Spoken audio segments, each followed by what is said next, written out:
numbers of the universe boggle the human mind. In the observable part of the universe, there's something like 100 billion galaxies, each with billions of stars. The Andromeda Galaxy is about 2.5 million light years away. The Earth is orbiting the Sun at a speed of about 66,000 miles per hour. Most of us give up even trying to comprehend such titanic sizes, distances, and speeds. But are there ways to bring the sweep of the cosmos down to Earth? To help us understand how big, how far, and how fast.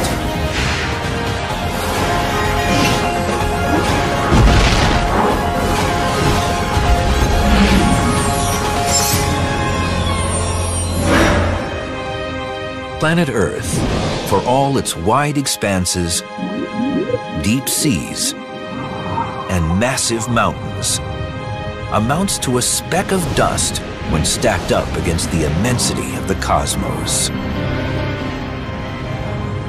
The observable universe contains of order 100 billion galaxies, and then each galaxy, like the Milky Way, contains of order 100 billion stars.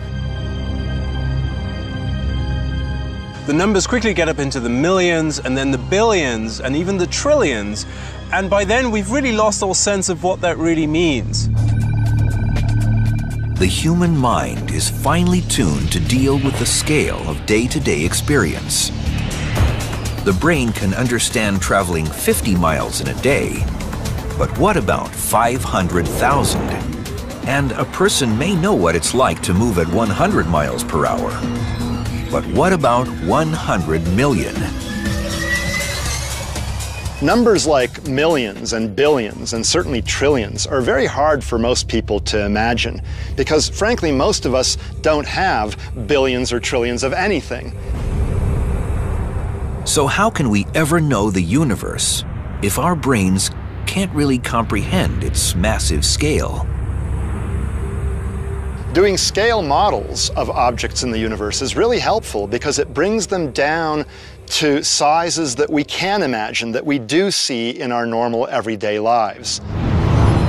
We can start by cutting the biggest players of the night sky, planets, stars, and galaxies, down to an earthly scale. There are two ways to evaluate size. We can measure dimensions, meaning height, length, and width, or calculate bulk, also known as mass.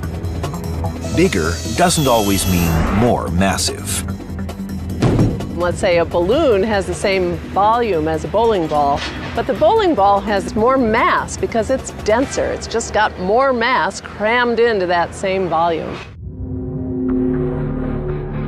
To help get a grasp on some of the immense masses floating around our universe, astronomer Laura Danley visits a monster truck rally. A place where objects of hugely differing masses often collide.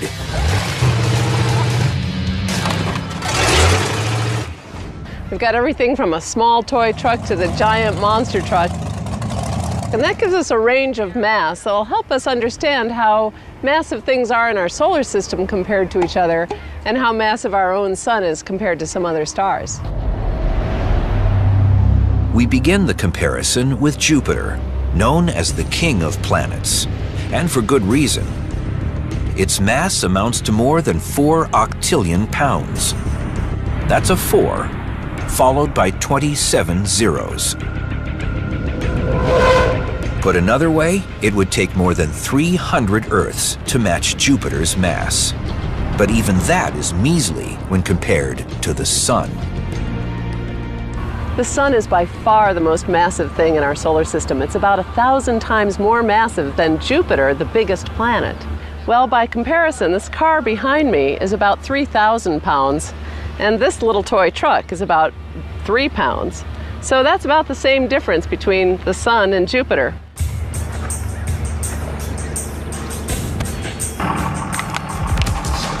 It's a crushing difference, as 3,000 pounds make perfectly clear. But remember, This is a monster truck rally. And the junk car, representing our sun, may regret picking on little Jupiter. The sun is the most massive object in our solar system, but it's not the most massive star in the galaxy. There are a lot of stars more massive than the sun. To envision the disparity between the sun and a more massive star, let's keep the 3,000-pound junk car as the sun and put it up against a 10,000-pound monster truck, representing a star some 75 light-years away. The difference between the monster truck and the car is about the same difference as a star called Regulus, the bright star right in the middle of Leo, about 3.5 times as massive as our sun. 3 times more massive may not seem like much, but don't forget, we're now pitting galactic giants against each other.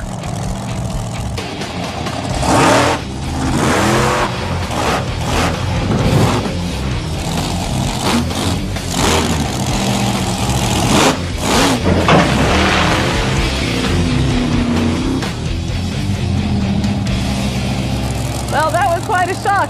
But as you can see, 3 times the mass difference makes a difference. If we could somehow bring Regulus here and have it sit on top of the sun, that's about the same comparison. But even monster truck-sized Regulus can't stack up to the immense mass of the true titans of the universe. The most massive star we know orbits around the Milky Way, a little companion galaxy called the Large Magellanic Clouds, in the middle of a nebula called the Tarantula Nebula. That star has a kind of boring name, R136a, but it's still a very massive star. R136a is a young star, about 1 million years old. Its surface temperature is 70,000 degrees, about 7 times hotter than our sun. Before 2010, stars were thought to form no bigger than 150 times the mass of the sun. But new discoveries have doubled that limit. We think R136a is probably about 250, maybe as much as 300 times the mass of our sun. To represent this massive star, you need a truly monstrous truck. This monster is 100 times heavier.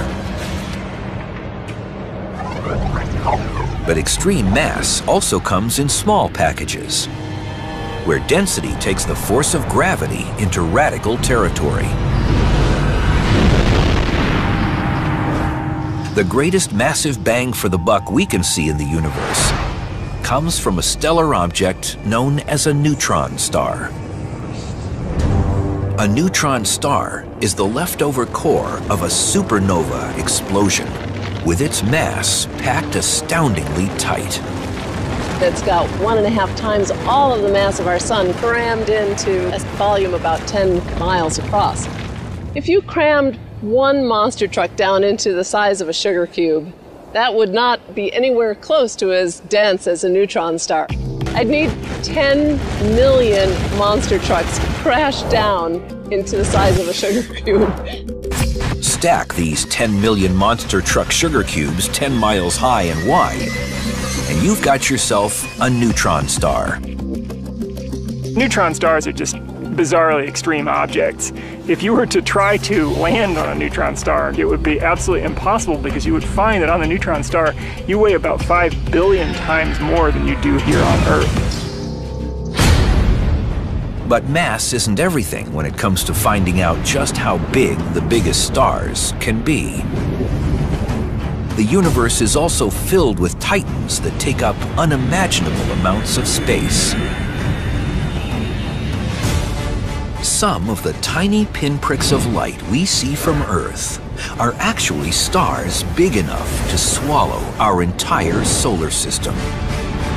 Can the human mind even comprehend the largest star in the galaxy?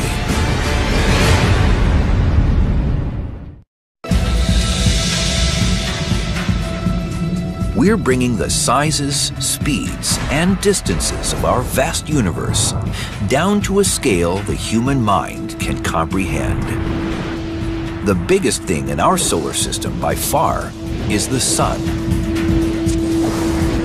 In terms of sheer mass, it weighs over 300,000 times more than the Earth. But in terms of volume, it's also the solar system's physically largest object at 870,000 miles across. So the Sun is really big compared to the Earth. It's 109 times as wide as the Earth. That actually means that over 1 million Earths could fit inside the volume of the Sun. It's really big. But as enormous as the Sun is in earthly terms, our home star seems puny when stacked against our galaxy's lineup of stellar mammoths. With strange names taken from history and science, they push the envelope of what it means to be a star. Consider them in turn: Vega, Bellatrix, Epsilon Canis Majoris, Dubhe, Aldebaran, and finally, the super-enormous Betelgeuse and VY Canis Majoris. Oh, wow. Astronomer Alex Filipenko attempts to bring them down to Earth in an airplane hangar. We're here in this airport hangar today in order to try to illustrate the relative sizes of stars, in particular big stars. We're going to inflate some balloons and even some really big weather balloons and show them in comparison with the Sun, which we've scaled down to the size of a bowling ball. The bowling ball Sun is 8.5 inches across, which would make the Earth no bigger than a tiny bead.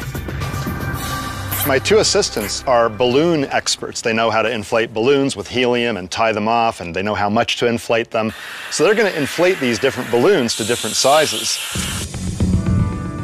Inflating the balloons will take us on a scaled-down tour of the Sun's big, bigger, and biggest brothers. First stop, the star Vega.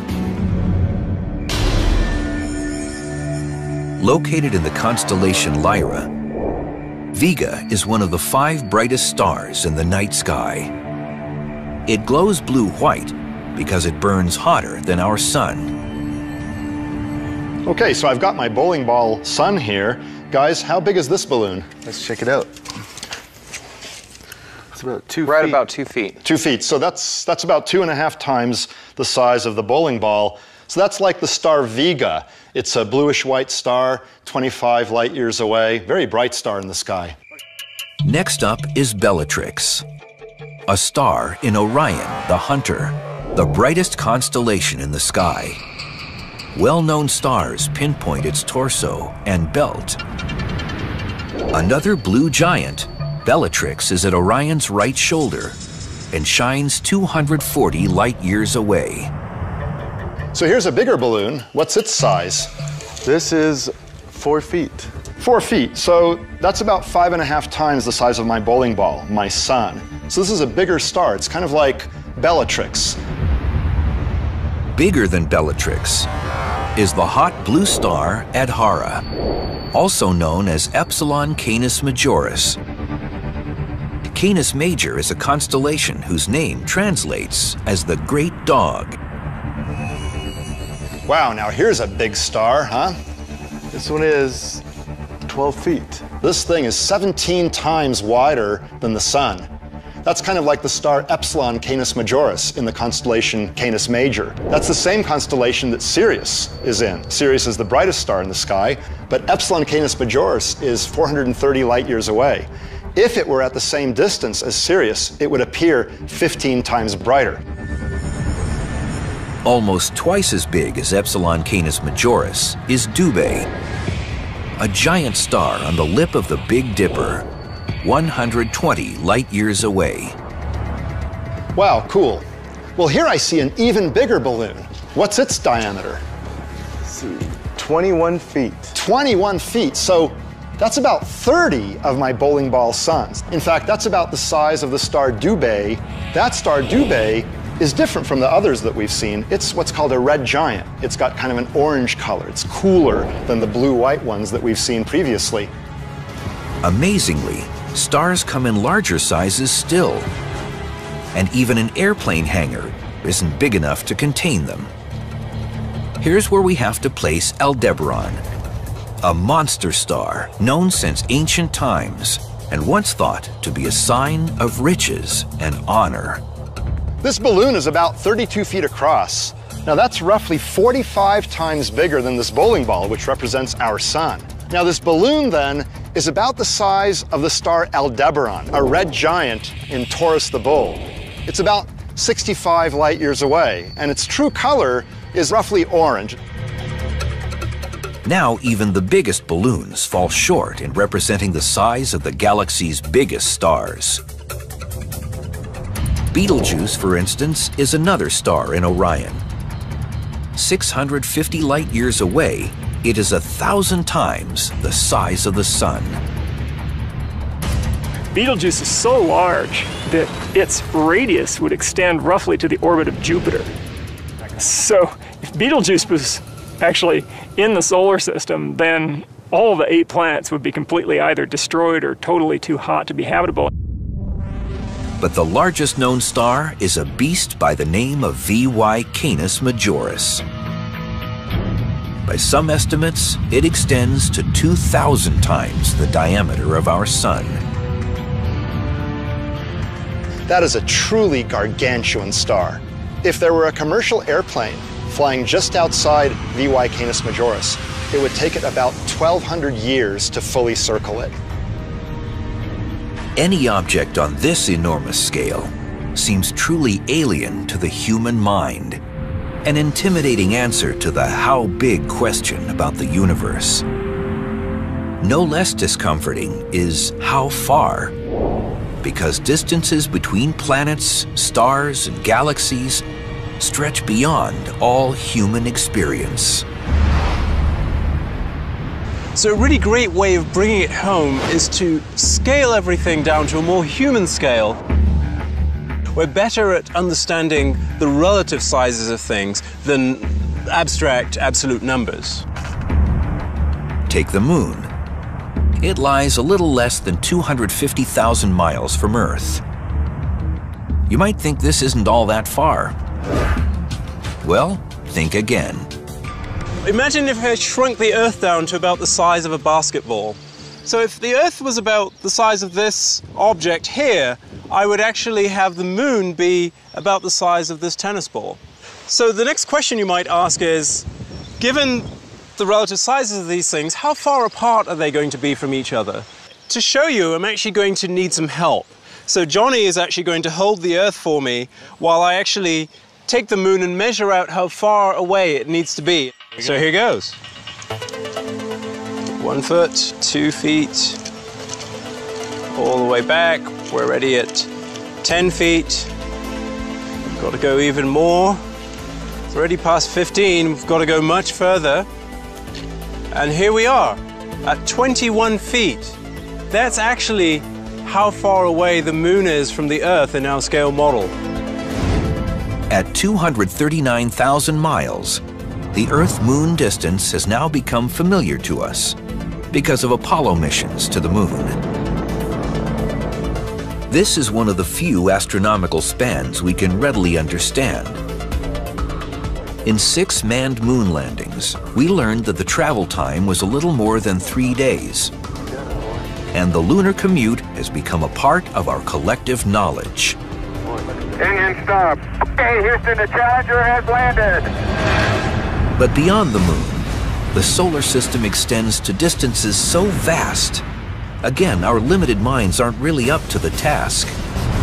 But what would happen if we literally brought all the planets down to Earth?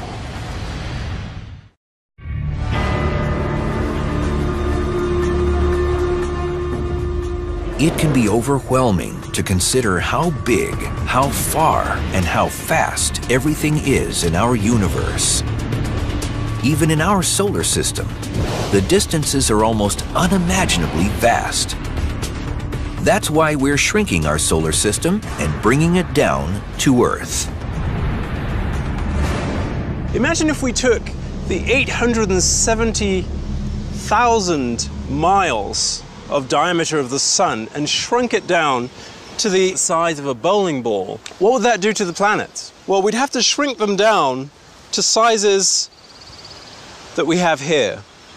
So we have the 8 planets of the solar system lined out, starting with Mercury all the way out to Neptune. So in this scale model, our Earth, our home, is this tiny little bead, while the sun is this bowling ball. These bead and marble planets may be to scale with the bowling ball sun, but the distances between them aren't. To demonstrate that, physicist Clifford Johnson is going to walk the length of this miniature solar system laid out along a runway. I have Johnny here who's going to help me measure the distances with the surveyor's wheel. Okay, so let's go and explore the solar system. All right, let's do it. Each foot in this scaled-down solar system represents 1 million miles in the distances between the planets. And here we are at Mercury. And that's 36 feet. In reality, it's actually about 36 million miles away from the sun. It's amazing just how far this very first planet of the solar system is from the sun. So now let's go on to the second planet. There we go.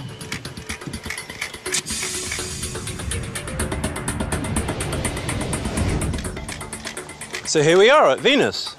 And that's 67 feet.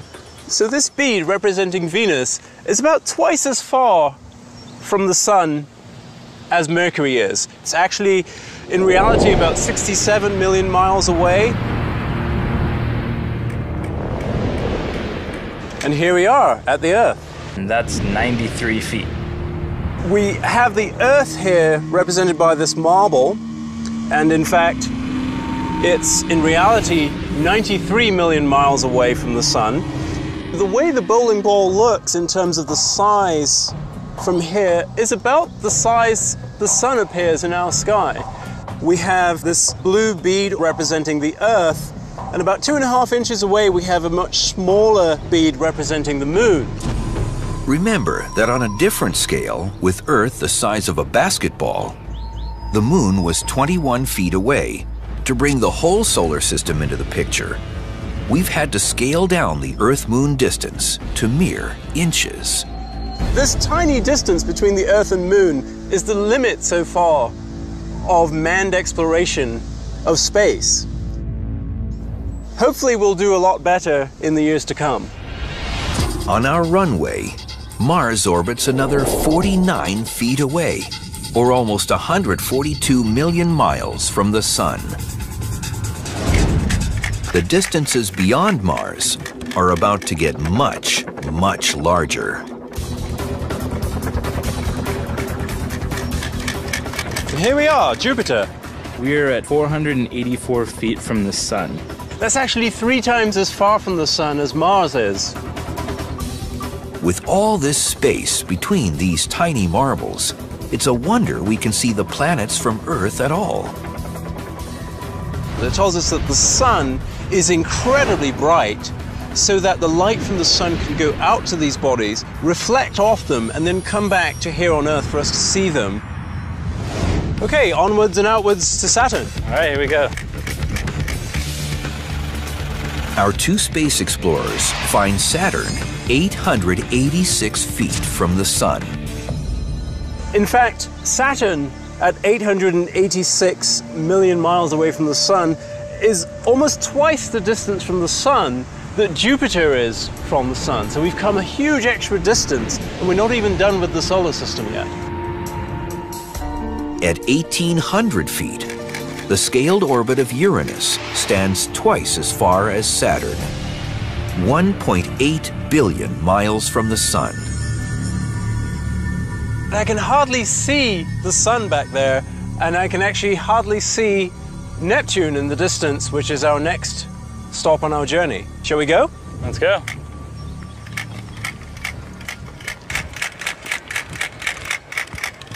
Geez, that's far. Yep. And here we are, Neptune, the last of the planets. 2,798 feet from our sun. That, from our model, translates into the real-world distance of almost 3 billion miles that Neptune is away from the sun. This far out, a planet takes a long time to do an orbit around the sun. The Neptunian year is about 165 of our Earth years. In fact, only one of those Neptunian years has passed since Neptune was actually discovered. Viewed on this scale, it's a wonder the sun's gravity has any effect at all.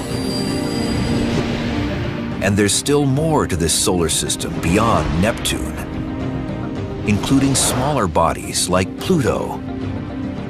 And then, nearly a light year away, clouds of dark, icy comets. If the space between the planets in our solar system strains human comprehension, then the vast distances between stars and galaxies totally overwhelms it. That astronomers even know how far away stars are is a mystery to Nora from Brooklyn, New York, who wants to ask the universe, how do we measure distance to stars and galaxies? Nora, that's actually a pretty complex question. For the most nearby stars, we look at how their positions in the sky change with time as Earth orbits the sun. For more distant stars, or stars in other galaxies, we measure how bright they appear to be, compare that with their known power, and thus determine their distance. They are distances so immense that how big and how far are questions to challenge anyone's power of comprehension. But the magnitudes of the universe also extend to speed. What scientists have discovered is that the universe is a super-velocity racetrack where even giant planets move faster than speeding bullets. We've seen how big and how far things are in space. Now we're going to see how fast. To do that, first we have to understand the celestial measuring stick known as the light year.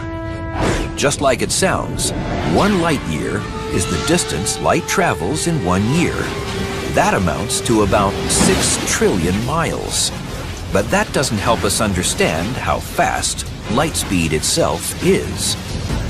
The speed of light is really fast, about 186,000 miles per second. Now that's hard to conceive without an example. Imagine light were bouncing back and forth between Los Angeles and New York.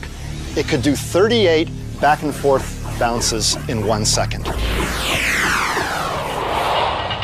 In an effort to chase down the concept of the speed of light, astronomer Greg Laughlin teams with firearms expert Michael Voigt to demonstrate some of the fastest moving objects on Earth. So the way we're going to do that is to compare the speed of light to the speed of something that's really fast here on Earth, which are bullets. We've got a target downrange, so when it hits it, you'll hear that ding on the end of it, and you kind of see how long that actually takes. This is a 204 Ruger. This is the fastest commercial cartridge on the planet right now. We've got a 300-yard travel, so I'm really going to try to get a sense of the time that it takes for that bullet to travel downrange. So let's see how that works. Nice shot. Boy, I couldn't get any sense. As soon as I pulled the trigger, boom, it hit the target. No sense at all of the travel time.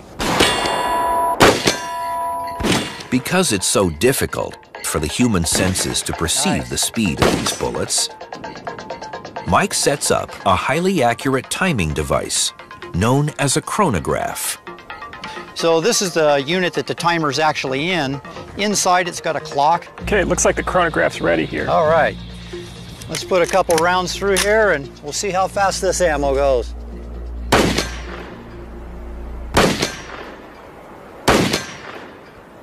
And what do we have? Wow, so that was 4,297 feet per second. So that's about 3,000 miles per hour. Pretty quick. Pretty quick. It's a little less than a mile per second. That's roughly 4 times the speed of sound. So, I mean, I'm impressed, but that pales in comparison to the speed of light. And the time that it took for those bullets to go from the muzzle of the gun all the way down range to hit the target, during that time, light has enough time to go all the way around the surface of the Earth from Los Angeles to Paris and then back in that same amount of time. Moving at 670 million miles per hour, light completely demolishes any earthly experience of speed. That really doesn't mean very much to me because the whole distance of 670 million miles is much larger than any kind of distances that we normally deal here with on Earth. The speed of light and the speed of our world are so vastly far apart. We have to take light and slow it down to really understand the difference. For that, we go back to the speeding bullet. At 3,000 miles per hour, we can barely perceive its speed. If light moved no faster than a speeding bullet, what would happen to the world around us if we slowed it down by the same amount? For example, a commercial jet travels roughly 600 miles an hour. So, assuming the bullet represents the speed of light, how slow would the jet look? At the scale where the speed of light is 3,000 miles per hour, then that commercial jet is crawling along so that it would take an entire minute to travel 3 inches. An F-15 can reach Mach 2.5. That's over 1,500 miles per hour. But on this slow light scale, an F-15 needs a full minute to move 7 inches. And what about speeding bullets themselves? How slow do they look on this slow light scale?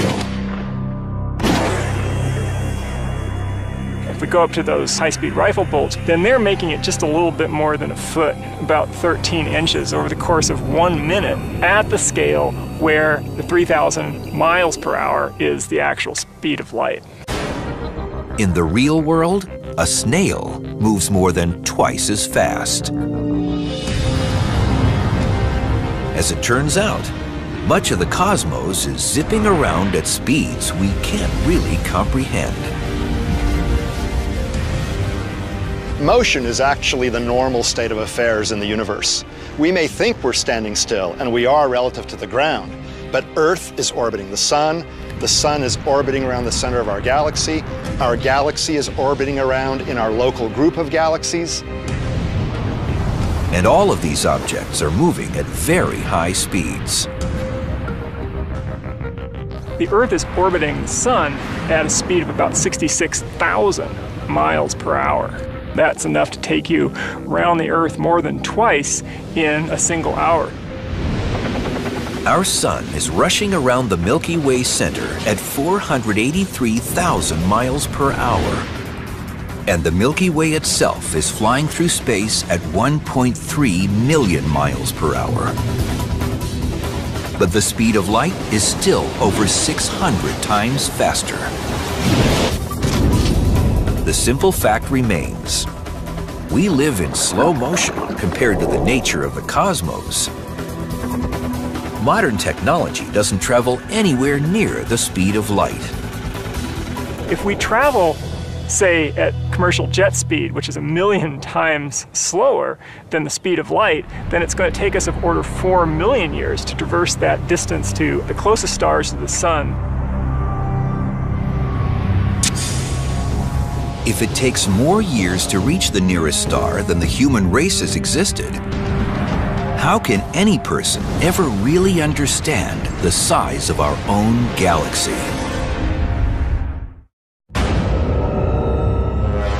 By downsizing the biggest planets and stars and the velocity of light speed to the level of human experience, we can finally begin to understand some of the scales of outer space.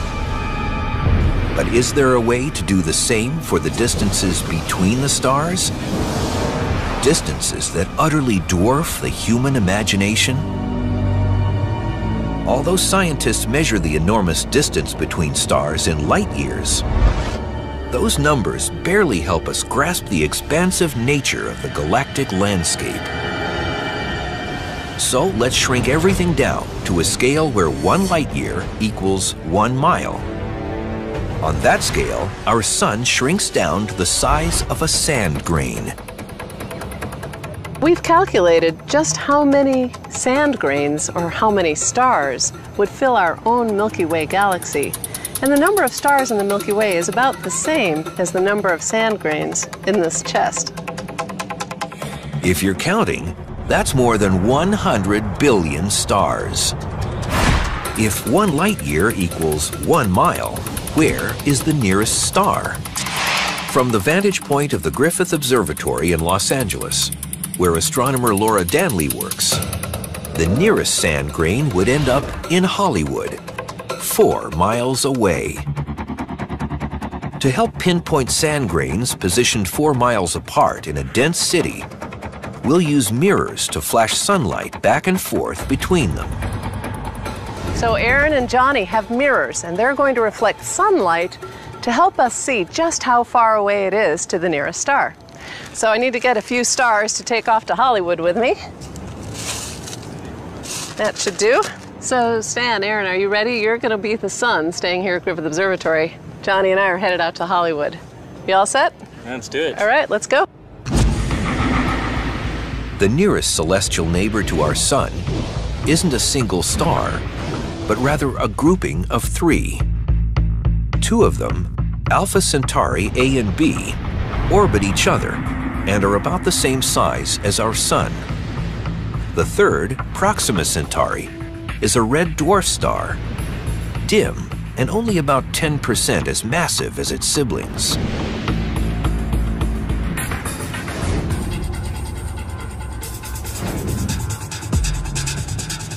I'm here on a rooftop in Hollywood, about 4 miles away from Griffith Observatory there in the background. I have in my hand a bag full of stars. I'm going to take out 3 sand grains. 1, 2, 3, throw the rest of the way, that represent our nearest stars.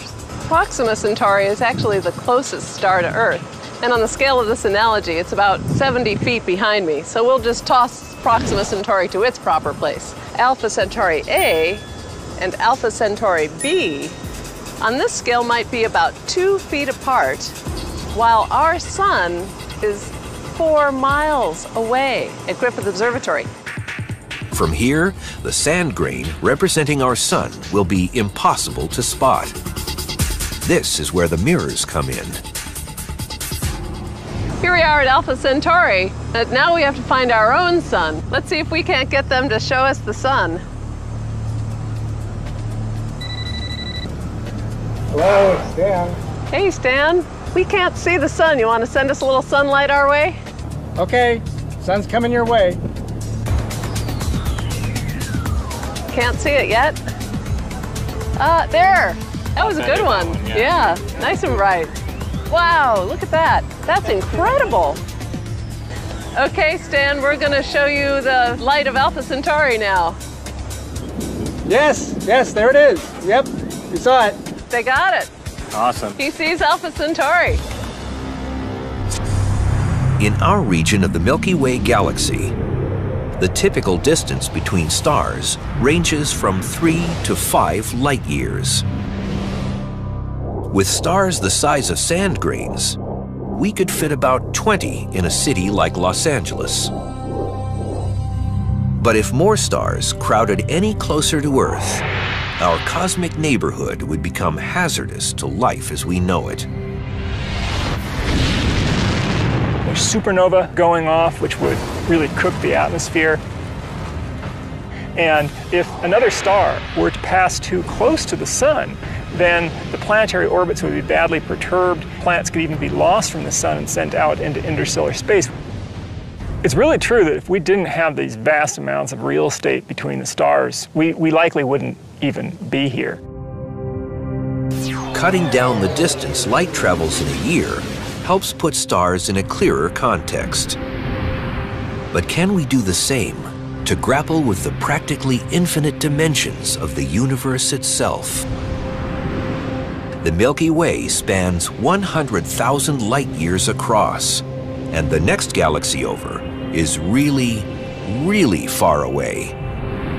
The distance to the nearest galaxy like our own, the nearest spiral galaxy, the Andromeda Galaxy, is about 2.5 million light years away. That's about almost 25 times the size of the Milky Way itself. So if you lined up 25 Milky Ways end on end, that would stretch to the Andromeda Galaxy. It might be clearer to scale things down some more and imagine galaxies as urban centers spread out across the United States. Sometimes galaxies are referred to as star cities, and that's a pretty good analogy. If we envision the Milky Way galaxy at the size of the Los Angeles metropolitan area, roughly 100 miles wide, then Andromeda would be in New York. In between would be other members of what astronomers call the local group of galaxies. There's basically two major players in the local group. There's our galaxy, the Milky Way galaxy, and there's the Andromeda Galaxy. There's another smaller spiral galaxy known as M33. And then we also have these dwarf galaxies, which contain 100 million stars, sometimes even fewer.